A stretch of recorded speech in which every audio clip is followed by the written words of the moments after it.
Bonjour à tous et bienvenue dans ce nouvel épisode.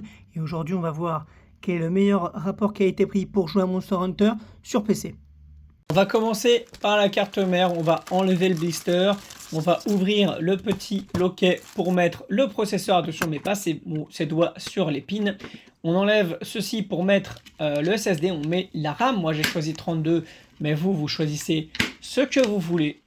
On met les petits boulons, pourquoi? Parce que ça va maintenir le ventirad, ventirad qu'on va mettre après avoir mis la pâte thermique.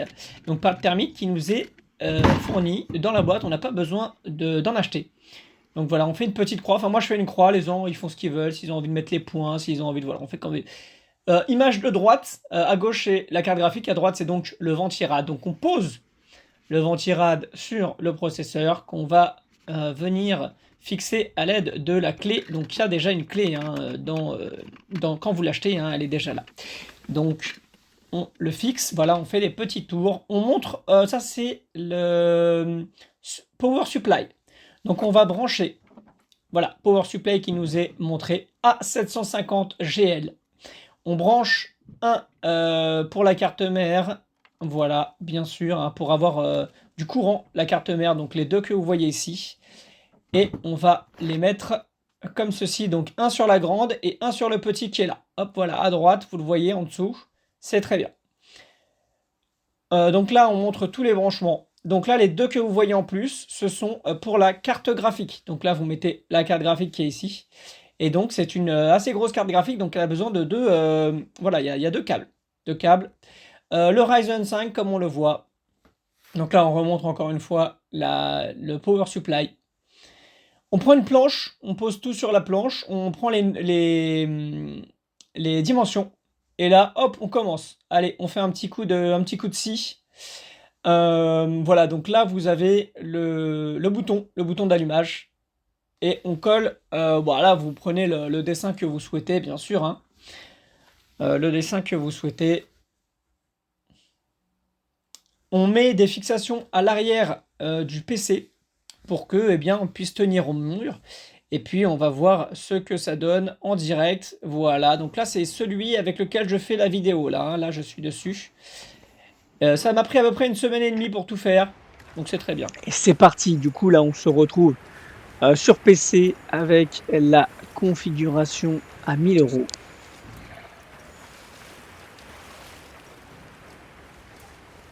Et donc on va faire un petit tour tranquillous. C'est quand même belle qualité. Qu'est-ce donc? La pierre.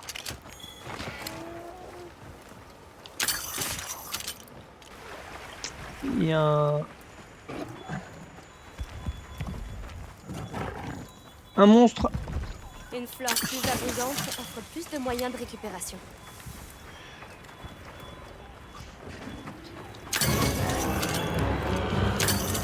Voilà.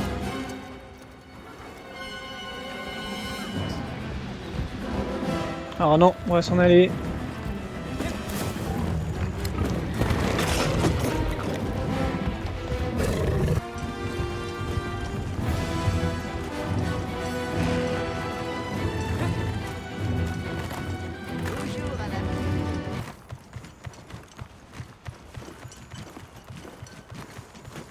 Ça fait très Final Fantasy XV hein, ce qu'on voit là.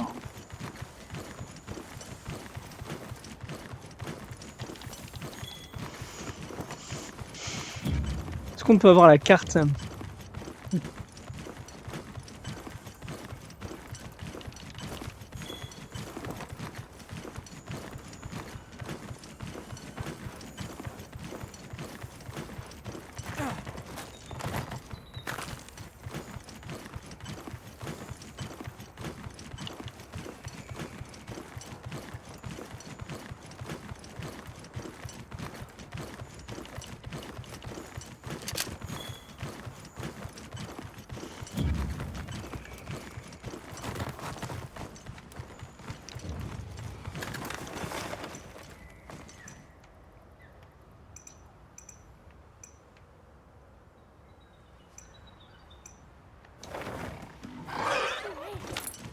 D'accord.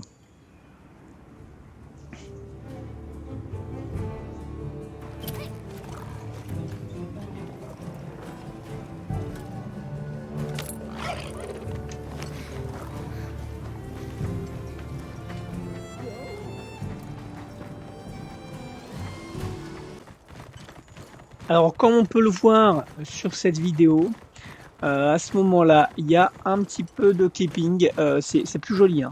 Il y a plus d'effets, mais les choses, elles arrivent un tout petit peu au dernier moment, notamment dans les montagnes, alors que là, comme on l'a vu juste avant dans le camp, eh ben, tout est directement présent. Donc, ouais, c'est quand même plus joli sur Xbox. Alors, on va pas se mentir, il y a plus d'effets. Là, on voit, ça tombe, on tombe dans le... Ouais. Ok. Ah, c'est quand même assez proche, hein.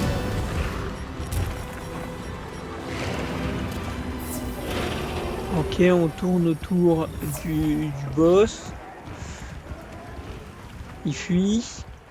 Est-ce qu'on peut voir des choses notamment dans le background?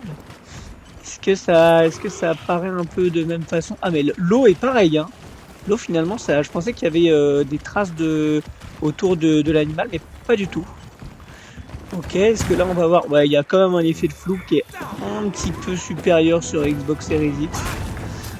Sachant que là sur le PC, j'avais pas mis de SSD, alors ça change pas la qualité graphique, mais ça change les chargements. Parce que bah, sur Xbox, il y en a quasiment pas.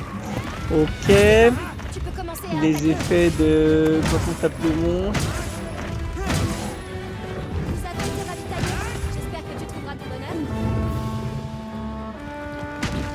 Ouais, c'est très proche, hein.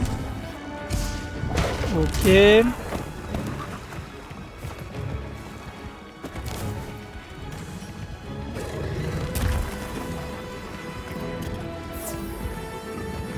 Ouais, il y a des petits effets qui sont quand même plus forts sur Xbox, parce que comme on le sait, bah, pour avoir l'équivalent d'une Xbox Series X, il faut au moins 1500, 2000 euros.